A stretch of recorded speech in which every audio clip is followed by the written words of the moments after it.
Well, we are back, and it's time to bring it on with your email questions. And this is your opportunity to ask Pat whatever you want. Anything. Anything. Anything. All right, bring it on. Bring it on. We're going to start with Angie, who says, Pat, a friend of mine said that it's a good idea to have a cup of coffee before working out. I thought I heard that coffee can dehydrate you, so you shouldn't drink it before working out. What's correct? Well, if you use creatine, which a lot of bodybuilders do to gain more lift capacity, caffeine will negate creatine. So that's not a good thing. Okay. 1 cup of coffee doesn't make a whole lot of difference. If you drink several cups of coffee and get too much caffeine, it will not be good for you in exercising or anything else. So I just think basically caffeine will raise your blood pressure and get you all hyper, and it'd be just as well to stay away. But 1 cup, okay. Well, I think it just depends on the person. A friend of mine who works here, because we were just having a conversation about this earlier today, so she's probably going to beat me. But she said that when she would sometimes work out, she would be kind of lethargic. And so she had some coffee one morning, went and worked out, and she was like, man, I feel good. Well, so, you know. A little caffeine, you will do that. A little caffeine will do you. It also has side effects that can hurt you. But okay. But if you're using creatine, which I'm not, I used to, but if you, that allows you to lift maybe 20% more.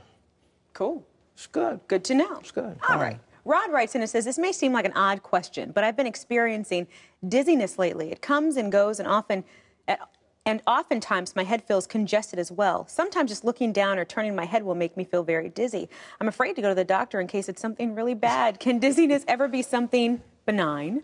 I tell you, I'm afraid to hear how bad it is, so I'm not going to find out. That is like the ostrich in its head in the sand. You can't do that. Dizziness can be a mild stroke. It can be the beginning of a stroke. It can also be tied in some case to congestive heart failure. It can also really be nothing. It's just one of those things where the inner ear is not behaving the way it should, and it could be, as you said, congestion. Go to the doctor. Let him ease your mind. But if it is a stroke, you got to get that thing taken care of. All right? That's true. Okay, here we go from Dolores. And Dolores writes in, and she says, my husband recently announced he's going to get in shape. How many times have people said that? Every day. Yeah, well. Well, he said it by jumping rope. He said many athletes, especially boxers, use the jump rope, and they have great endurance and are well-toned. Is my husband wasting his time, or can this really help? No, I understand if he does, say, 8 minutes of jumping rope, it's the equivalent of running for 8 minutes. I mean, it's good exercise. It tones you up.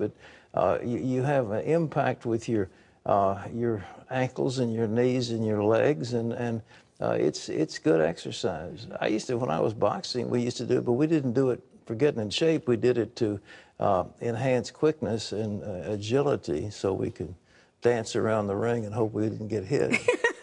Well, you know, I think a lot of times, Pat, there's so many of these new devices on how to exercise, but sometimes you got to go back to the old school. Like, one of my favorite memories is my dad. I always remember him either coming home from work or when he would travel, maybe in the hotel room, always jumping rope or just going out in the driveway jumping rope. And my dad is the same size he was when he was in high school. It's a marvelous exercise. Along with that, it's just as good as a trampoline. You can get one of these small trampolines and go up on that. All right, what else?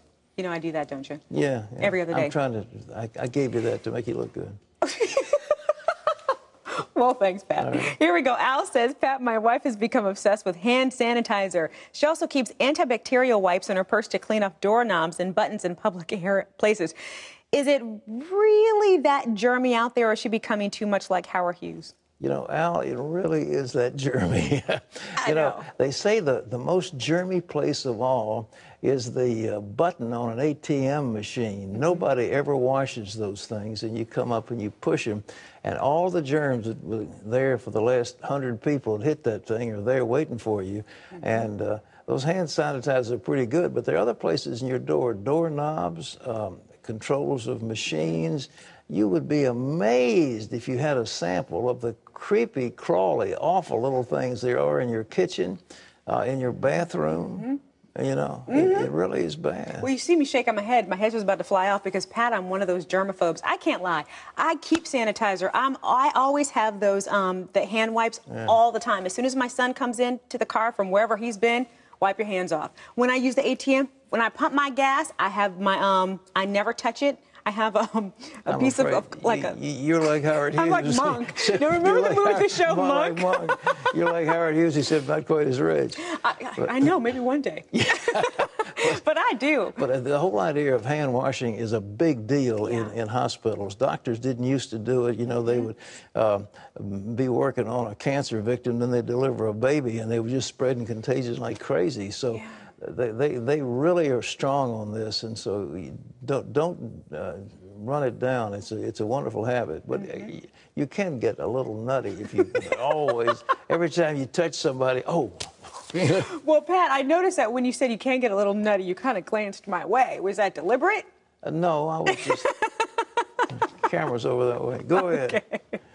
All right, well, I don't even know where we are. Where are we? Here we go. Patricia writes in, it says, the doctor told my husband that he had pre-diabetes. Is this a mini version of the disease? And does this mean that it is inevitable that my husband will get full-blown diabetes? It is a mini version. It is the beginning of it, and you can reverse it with diet and exercise, but you really need to handle it because diabetes is an awful, awful, awful disease.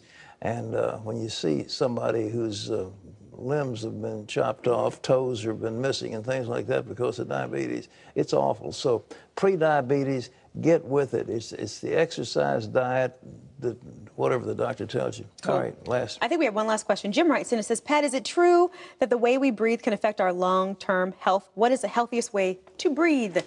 Would you like to know a real technique? Show me how to breathe, Pat. All right, put your tongue back up in the roof of your mouth. Okay. And breathe. Close your mouth. I'll close it? Close it. Okay. No, you close it. Now breathe through your nose. Breathe deeper. All the way into your lungs. Breathe. All right, and now blow it all out as far as you can. Hold on. Keep on blowing. All right, now blow it out. Where? My nose or mouth? Out anywhere you want to. Blow out your mouth. More. More than that. Now breathe. I'm going to pass out. Now from like... take a deep breath. All right. Doesn't you feel better already? I feel like I'm going to faint with all the oxygen right now. All right. Well, you've just been aerated. But that's a technique. So do you go around doing that, Pat, going... No. but what I do, you can do that, is you blow the air out. And you keep blowing. All right. And you empty your lungs of all that stale air. And then when you breathe, you're breathing fresh air in. Okay. Good to know.